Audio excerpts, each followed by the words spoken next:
ஸ்ரீமதே ராமானுஜாய நமஹா.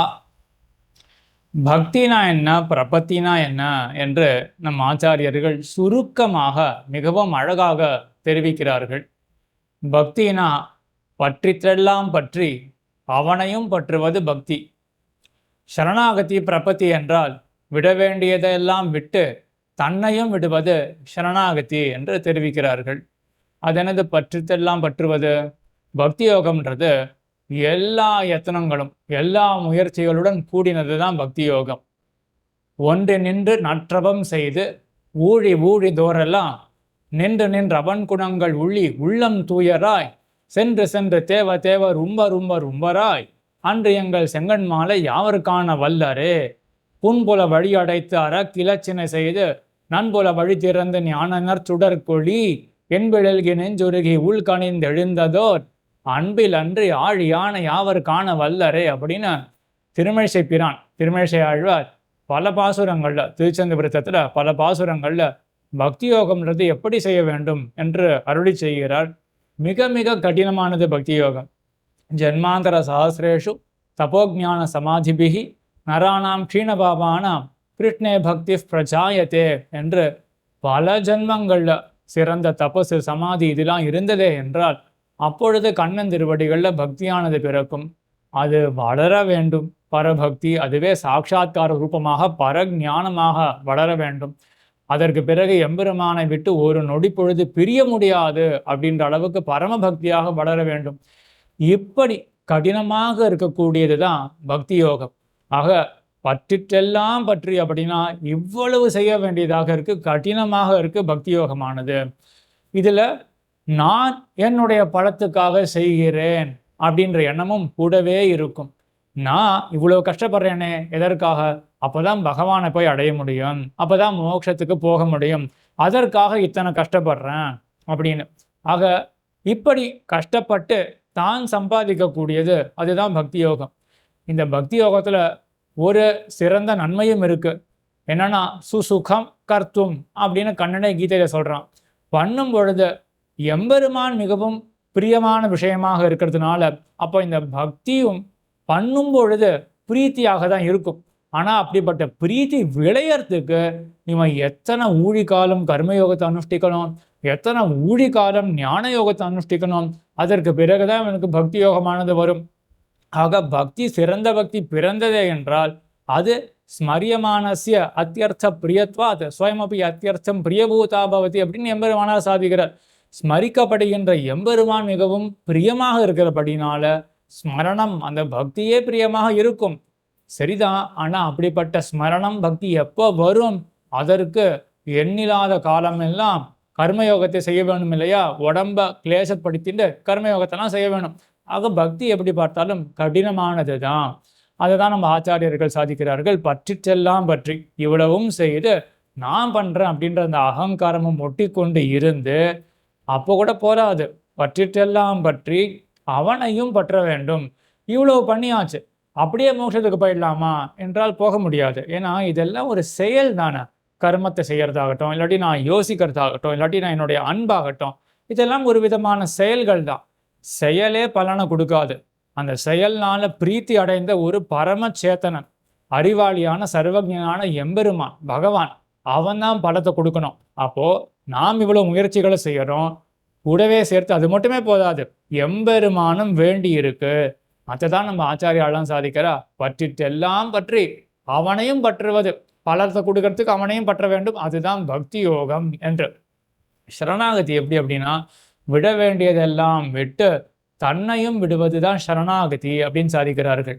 சர்வ தர்மான் பரித்யஜ அப்படின்னு கண்ணன் சொன்ன ரீதியில எது எதெல்லாம் நான் உபாயம்னு நினைத்து கொண்டிருக்கேனோ, இந்த வழியை கொண்டு நானே என்னுடைய முயற்சியால எம்பெருமான் அடைய போறேன், எல்லாத்தையும் விட வேண்டியதுதான். சர்வ தர்மான் பரித்யஜ, எல்லா உபாயங்களையும் விட்டு விட்டு அப்போ விட வேண்டியது எல்லாவற்றையும் விட்டு கடைசியில என்ன விடணும் அப்படின்னா தன்னையும் விட வேண்டும். தன்னைனா இப்போ நான் எம்பெருமானை போய் பற்றுகிறேன் இல்லையா, இந்த பற்றுதல் கூட உபாயம் கிடையாது. எம்பெருமானுடைய நிருகேதுக கிருபை. இத்தனை நாளா எனக்கு ஏன் அவன் கொடுக்கல அப்படின்னா அவனுக்கு கிருபை இல்லை அப்படின்ற காரணம் கிடையாது. நான் அவனை தடுத்திருந்தேன். நானே என்னுடைய முயற்சியை பார்த்து கொண்டு அவனை தடுத்து இருந்தேன். நான் தடுப்பாக இருந்தேன். இப்போ அந்த தடுப்பு நீங்கி போச்சு. ஆக நான் பண்ண சரணாகதிக்காக எம்பெருமான் கொடுக்குறான் அப்படின்ற நினைவையும் விட்டு அவனே கொடுக்கிறான் அப்படின்ற நினைவு இருக்கு இல்லையா, இதுதான் சரணாகதியே. அப்போ விட வேண்டியது எல்லாவற்றையும் விட வேண்டும், மற்ற உபாயங்கள் எல்லாவற்றையும் விட வேண்டும், தன்னையும் விட வேண்டும். நான் பற்றினேனே இதனால தான் அப்படின்ற நினைவையும் விட வேண்டும்.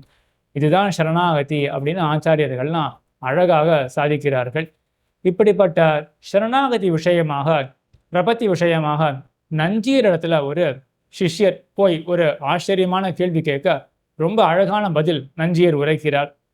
சிஷ்யர் என்ன போய் கேட்கிறார் அப்படின்னா, சரணாகதி ஆன பிறகு புத்திபூர்வமாக செய்யக்கூடிய பாபங்களுக்கு விமோசனம் இருக்கா இல்லையா? அதாவது புத்திபூர்வகமாக அப்படின்னா அறிந்து கொண்டே தெரிஞ்சுட்டே தப்பு செய்கிறோம் இல்லையா, அப்படி செய்தோமே என்றால் அதற்கு விமோசனம் இருக்கா அப்படின்னு கேட்க நஞ்சியர் சாதித்தது, சரணாகத்தினுடைய பிரபாவத்தை பார்த்தோமே என்றால் புத்திபூர்வமாக செய்தாலும் கூட அந்த பாபங்களுக்கு விமோசனம் இருக்கு, சரணாகதியுடைய பெருமையை பார்த்தோமே என்றால். ஆனால் அந்த மாதிரி எந்த ஒரு சரணாகத்தனும் செய்ய மாட்டானே. சரணாகதி அப்படின்ற அந்த உயர்ந்த நிலைக்கு வருவதற்கு பெருத்த ஞானம் வேணும். ஞானி தான் சரணாகதியே பண்ணுவான். அப்படிப்பட்ட ஞானியானவன் தெரிந்து கொண்டே ஒரு தவறை செய்வானா? மாட்டான்.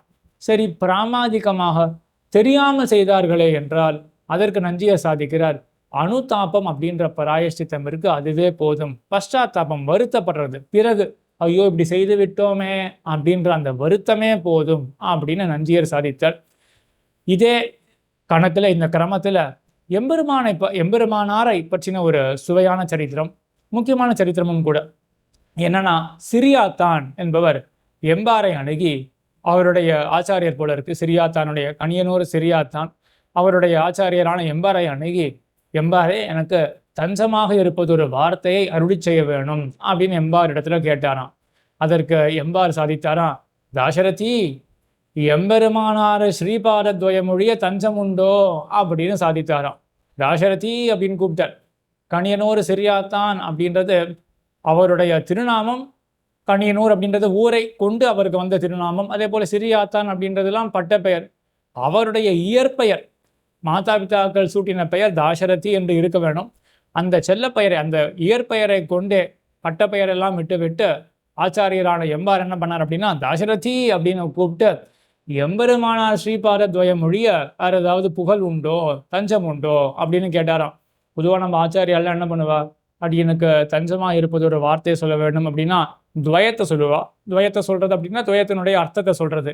அந்த துவயத்தை எம்பாரை விட்டுட்டார். அதெல்லாம் தேவை கிடையாது, அந்த துவயத்துக்கெல்லாம் ஏன் போகணும், நமக்கு இருக்கக்கூடிய சித்தமான துவயம் என்ன அப்படின்னா எம்பெருமானாருடைய அந்த துவயம், சரணத்வயம் இருக்கு இல்லையா, திருவடி இணைகள், அதுதான் நமக்கு மிகவும் சுலபமாகவும் சொரூபத்துக்கு சேர இருக்கக்கூடியது. என்ன அப்படின்னா அந்த திருவடி இணை தான். எம்பெருமானார் திருவடிகளே தஞ்சம், இதற்கு மேலே ஒரு தஞ்சமும் கிடையாது அப்படின்னு எம்பார் சாதிச்சார். இங்கே ராமானுஜதாசர்கள்லாம் உற்று நோக்க வேண்டியது, நம்மளுக்கு ரொம்ப ஒரு பிடித்த சொற்றொடர் என்ன, எம்பெருமானார் திருவடிகளே தஞ்சம் அப்படின்றதும், அதே போல் உய்ய ஒரே வழி உடையவர் திருவடி இப்படின்றதுலாம் நமக்கு ரொம்ப பிடித்தமான சொற்றொடர்களாக இருக்குது. ஆனால் இந்த சொற்றொடர்களுக்கெல்லாம் ஏதாவது பொருள் வேணுமே என்றால் கொஞ்சம் நாம் ஆராய்ந்து யோசிக்க வேண்டியதாக இருக்குது, ஆழ்ந்து யோசிக்க வேண்டியதாக இருக்குது. என்னன்னா, எம்பெருமானார் திருவடிகளே தஞ்சம் அப்படின்னு யார் சொன்னால் அழகாக இருக்கும்?